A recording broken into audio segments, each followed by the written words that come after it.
Imagine this scenario. You're selling your home in Florida. The contract falls through at the very last minute due to buyer financial issues or an appraisal gap. You are already stressed about losing the sale, and then you get hit with a surprise bill that makes absolutely no sense. Your homeowners association charges you $299 for an Estoppel letter. But wait, you have two HOAs. Now you owe nearly $600. And here's the kicker. You didn't sell the house. So what do you get for your money? Nothing. Absolutely nothing. And if the house goes back on the market and gets another offer, you often have to pay those same fees all over again. Hi, I'm Ricardo Lopez, broker at Marisol Properties, and today we're breaking down exactly what Florida HOA Estoppel letters are, why they cost what they do, and the hard truth about those fees that are non-refundable when a deal fails. If you're planning to sell an HOA governed home in Florida, this information is for you. You cannot afford to miss it. First, let's define the beast. An Estoppel letter is not optional. It is a legal requirement whenever you sell a property that is governed by a homeowners association. Think of it as a financial snapshot. This is a document that tells the buyer and the title company three critical things. One, exactly how much you, the seller, owe the HOA right now. This includes dues, special assessments, fines, or interest. Two, any pending violation or restrictions that could affect the new owner. And three, the current monthly fee amount and payment schedule. This protects everyone. The buyer won't inherit hidden debts. The title company knows exactly what to pay off at closing. And the HOA ensures their financial claim is cleared. Because of this legal importance, the process is strictly regulated by the state. Now, timing is everything. By law, the HOA has exactly 10 business days, that's 2 full weeks, to deliver this letter after receiving the request. Because of this tight window, title companies usually order them a few weeks in advance before the expected closing date. That's to avoid delays. But let's talk about the cost, because many people assume there's a flat fee and that's it, but Florida law allows a tiered fee structure that can get expensive very fast. Under the current status, the fee breakdown is the following. There is a standard fee, which is up to $299 for a non-delinquent account. Now, if the account is delinquent, if you owe money, the HOA can charge an additional surcharge of up to $179. And if you need the letter faster than the standard 10 days, they can charge an expedited rush fee of up to $119. So what's the worst case scenario here? If you're delinquent and you need a letter immediately, you can be looking at $597 of fees. However, for most sellers in good standing, of course, the standard $299 per association is the norm. Now, I said per association, and that brings up the most important and frustrating part of this whole process. Sometimes there are multiple associations, and once the HOA delivers the Estoppel letter within that 10-day window, the fee is earned.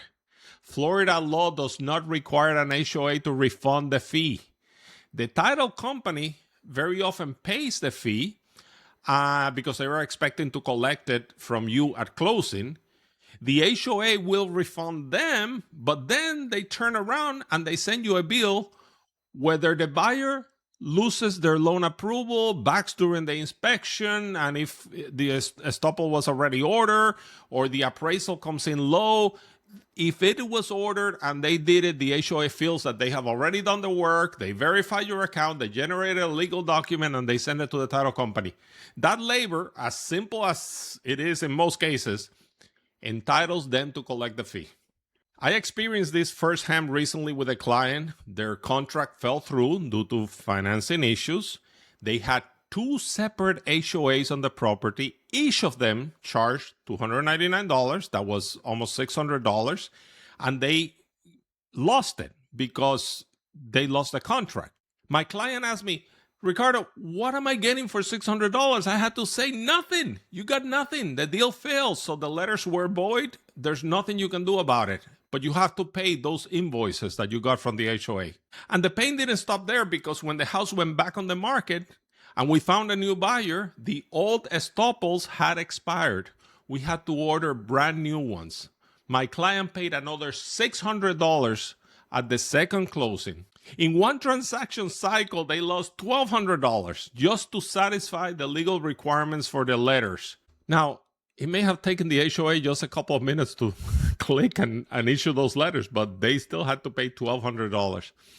This situation is most frustrating when it is multiple layers of association, multiple HOAs. Some communities have a master association, then they have a neighborhood sub-association. Sometimes they have four. Here in Viera, in Heritage Isle, there are four associations.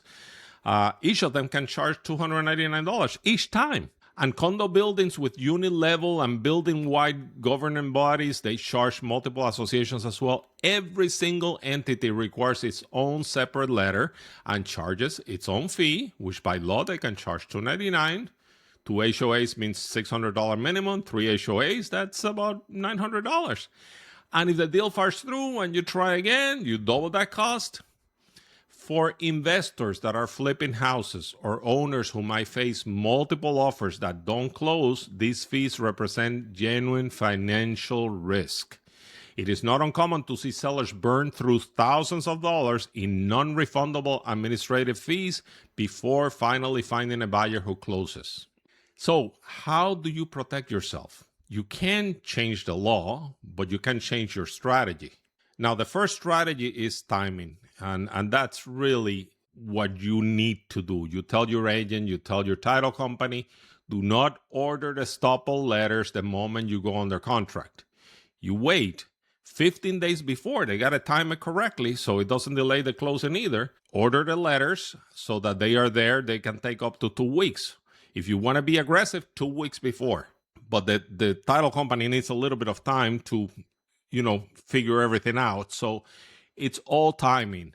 The second strategy would be to verify the account just to make sure you're not delinquent, because if you're delinquent, pay off that before you order the letter and make sure the payment posts on the HOA system before generating the document, because otherwise you're going to get that $179 extra fee. And then budget for it. Calculating your net profits from the sale, we usually give you that, what your fees are going to be. And part of that is the HOA. Treat them as a contingency on a typical sale with two HOAs. Set aside, think $600 to $800 just in case. And you may have to reset that process and say, okay, if we go back under contract, that may be that we have to order it again. Now, you have 30 days that they may be able to reissue it, but I wouldn't even think about that. And finally, make sure that the buyer is strong. Your agent can do that. Just check the lender and make sure the lender is reputable, although you can never tell, like the case that I had with that one client. Now, real estate transactions are complex and transparency is key. Understanding the hidden costs before you start the process can save you thousands of dollars and a lot of frustration. Here at Marisol Properties, we believe in walking you through every single step of the initial valuation to the final closing. There's no surprises. We help you navigate those HOA requirements strategically, so you know exactly what you are spending and why you're spending that. If you ever had been hit with this unexpected HOA fee, or something related to the Estoppel, I would love if you can share it in the comments, your story. That may help other people as well. If you found this helpful, please subscribe to the channel, hit the bell, so that I can bring you more insights about the Florida real estate market. Thank you so much. I'm Ricardo Lopez. Thank you for watching.